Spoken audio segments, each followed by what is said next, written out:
Everyone, in this video we're going to be talking about how to use memory tables. So whenever you're using a memory table, I always want you to create a table that has two columns in it, one for names and one side for values. So let's start at the very top, which is the first part of your memory table, and that's the method name. Remember, memory tables are used to really try and figure out what a method does, right? So it makes sense that we should keep track of the name of the method that we're thinking about. And you can always find the name of the method in the call statement in question. So in this case, we're looking at a method named addNums. So here is the call statement that you see within our main class. And of course, when we call this method, our computer is going to jump into the definition and run the body of this definition, right? But here you can see addNums is the name of our method.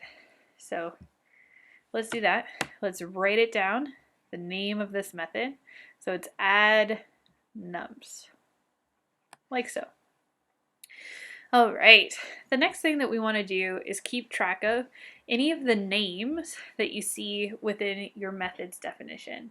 And this really means your parameter names and your variable names. So in this case, the first thing that I notice is that there is a parameter used within our addNums method, and it's called final value, right?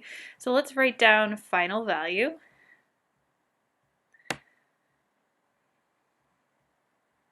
Like so, okay?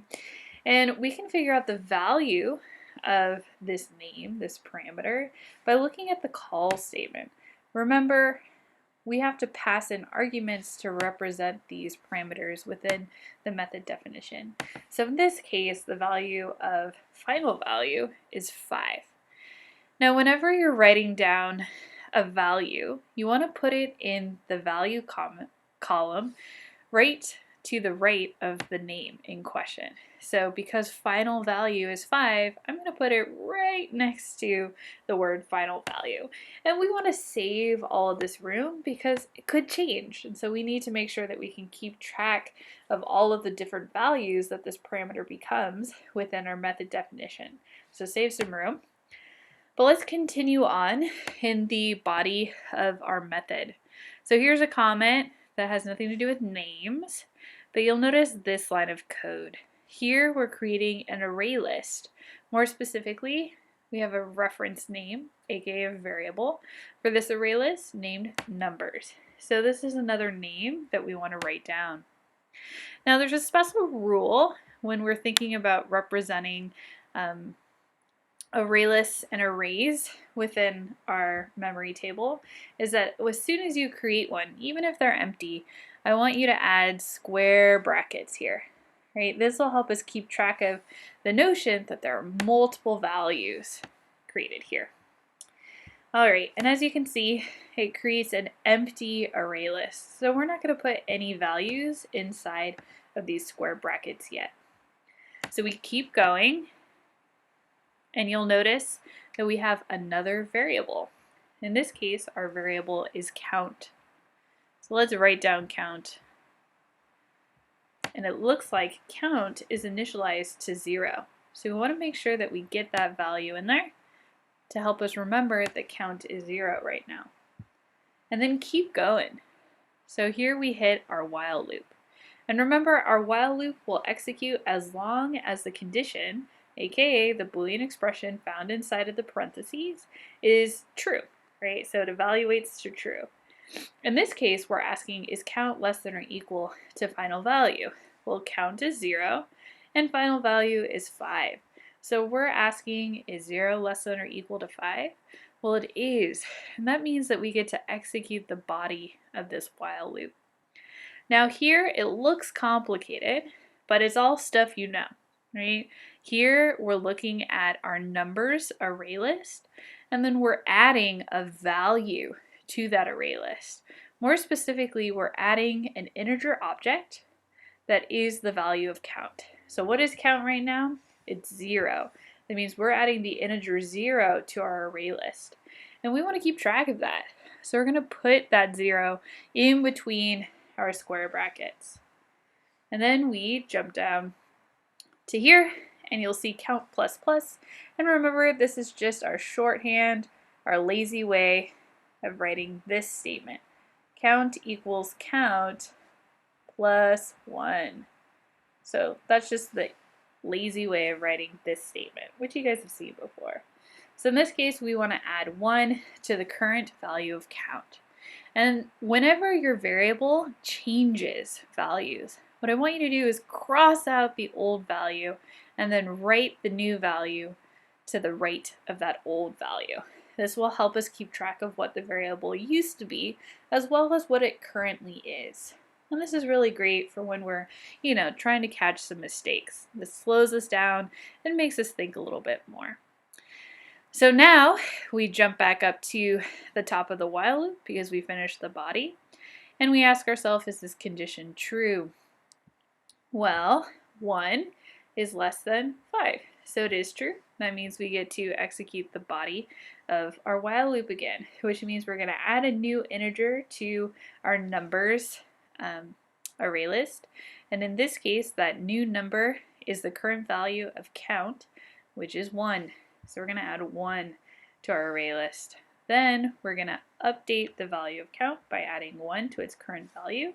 So remember, when our value changes, cross it out and write the new value to the right. Then we jump back up to the top of our while loop and ask if this Boolean expression, our condition, is true. Is count less than or equal to final value? Well, it is. Count is 2 and 2 is less than 5. So we're going to add the current value of count to our array list numbers.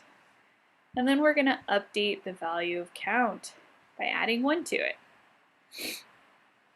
And then we keep going. We jump back up to the top of our while loop. We ask, is count less than or equal to final value? 3 is less than 5. So we get to add the value of count to our array list. So that's 3. And then we update the value of count.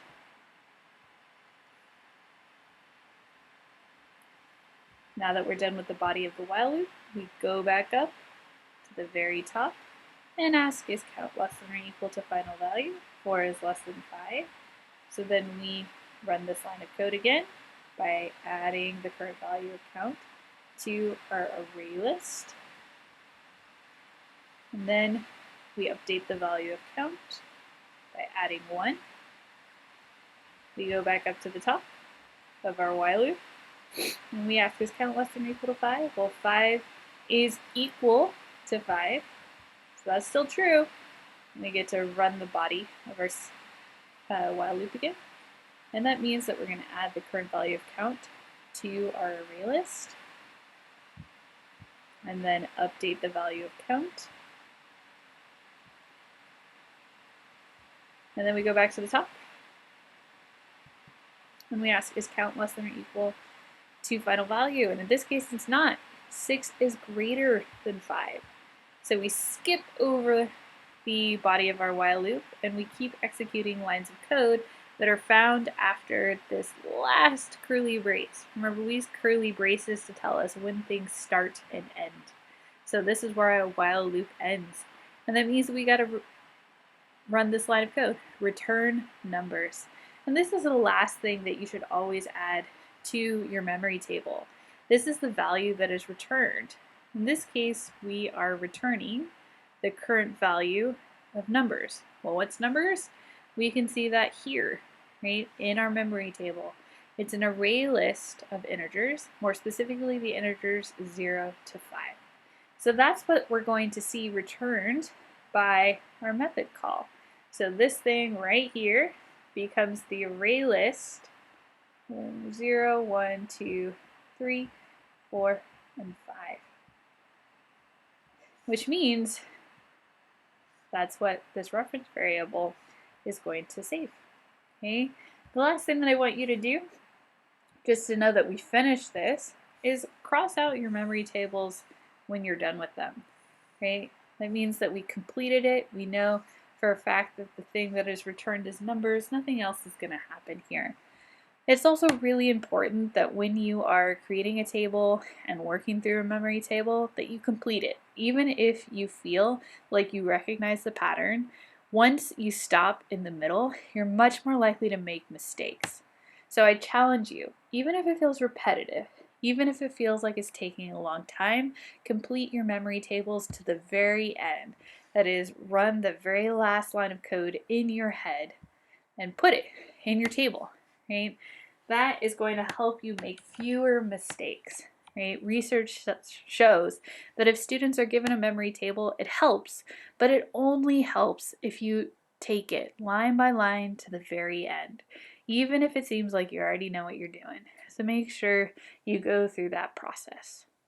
All right, so that's memory tables. Please use them when you're trying to figure out what methods do.